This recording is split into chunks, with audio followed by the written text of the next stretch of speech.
शेतीचा व्यवसाय साधारणतः करतात, त्यामुळं त्यांना मुलीच मिळत नाहीत अशी परिस्थिती आहे. म्हणजे उलटा आता हुंडा द्यायची पद्धत, आता मुलींना हुंडा द्यावा लागतो तर लग्न होतंय. आणि फसवणुकीचे प्रकार फार व्हायला लागलेत. बोगस मुली आणतात, लग्न करतात, एकाच मुलीचे 4-4 लग्न. हे असे प्रकार फसवणुकीचे सुद्धा पैसे घेऊन 2.5-3 लाख रुपये हे लुटले जातात अशी परिस्थिती आहे.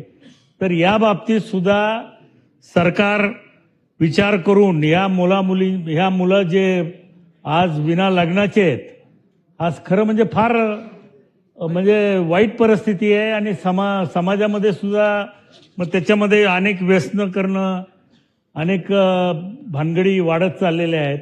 तर याचा सुद्धा विचार शासन करेल का, आणि यांना काही त्यांचे लग्न व्हावे त्याच्यासाठी सरकार काही मदत करेल का?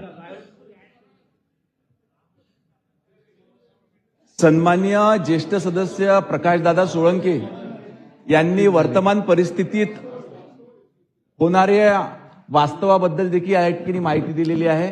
आणि निश्चितपणे आपण आपल्या अनुभवावरून ही माहिती सभागृहाला दिली आहे. ह्या दिलेल्या माहितीची नोंद घेऊन याच्यावर काय काय चांगली कार्यवाही आणि आपल्याकडून सूचना घेऊन याच्यावर देखील काही योजना तयार करण्यात